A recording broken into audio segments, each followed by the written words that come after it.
ಇವತ್ತು ರೈತರು ಏನಾಗೈತೆ ಅಂದ್ರೆ ಈ ವರ್ಷ ಬೆಳೆ 5 ವರ್ಷ ಆಯ್ತು ಬೆಳೆ ರೈತರಿಗೆ ಮೇಲಿಂದ ಅತಿವೃಷ್ಟಿ ಅನಾವೃಷ್ಟಿ ಬಂದು ಬೆಳೆ ಕಮ್ಮಿ ಐತಿ, ಇಳುವರಿ ಇಲ್ಲ. ಇಳುವರಿಲಿಕ್ಕೆ ರೈತರು ಲಾಸ್ ಆಗ್ಯಾರ. ಅಂತ ಇದ್ರೊಳಗೆ ಸಂದರ್ಭದಲ್ಲಿ ಇವತ್ತು ರಾಷ್ಟ್ರೀಕೃತ ಬ್ಯಾಂಕ್ನವರು ಕೋರ್ಟ್ಲಿಂದ ನೋಟಿಸ್ ಕಳ್ಸಾಕತ್ತಾರೆ ರೈತರಿಗೆ. ಎಲ್ಲ ರೈತರಿಗೆ ಕೋರ್ಟ್ಲಿಂದ ನೋಟಿಸ್ ಕಳ್ಸಾಕತ್ತಾರೆ.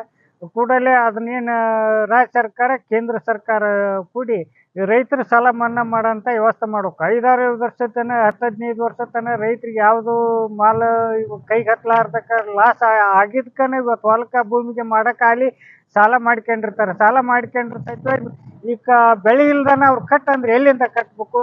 ಅವ್ರು ರೈತರಿಗೆ ಏನಾರು ಒಂದು ವೇಳೆ ಹೆಚ್ಚುವರಿ ಇವತ್ತು ನೋಟಿಸ್ ಕಳಿಸಿ ಹೆಚ್ಚುವರಿ ಆತ್ಮಹತ್ಯೆ ಮಾಡ್ಕೊಳ್ಳೋದಾಗಲಿ ಏನಾರು ಒಂದು ಅನುವಾತ ಆತಂದ್ರೆ ಸರ್ಕಾರವೇ ಕಾರಣ ಆಗ್ಬೇಕಾಗತ್ತ. ನಾನು ಈಗಾಗಲೇ ಆಲ್ರೆಡಿ ಎಲ್ಲ ಸರ್ಕಾರಕ್ಕೆ ಮನವಿ ಸಲ್ಲಿಸಿದ್ರು ಈ ಸರ್ಕಾರ ಆಯ್ತು ಕೇಂದ್ರ ಸರ್ಕಾರ ಆಯ್ತು ಸಾಲ ಮನ್ನಾ ಮಾಡಿಲ್ಲ.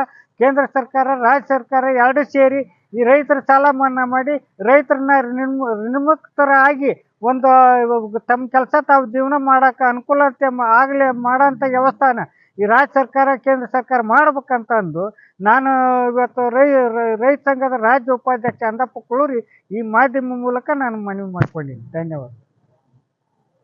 ತಡಿ ಇನ್ನೇನು ತಗೋ ಚಾಟ್ನಾಗ ಹೇಳ್ಬಿಡ್ತೀನಿ ತೊಡ್ರಾಬಿಟ್ರಾಗ ಹಾಂ ರೆಡಿ ಹಾಂ ರೆಡಿ.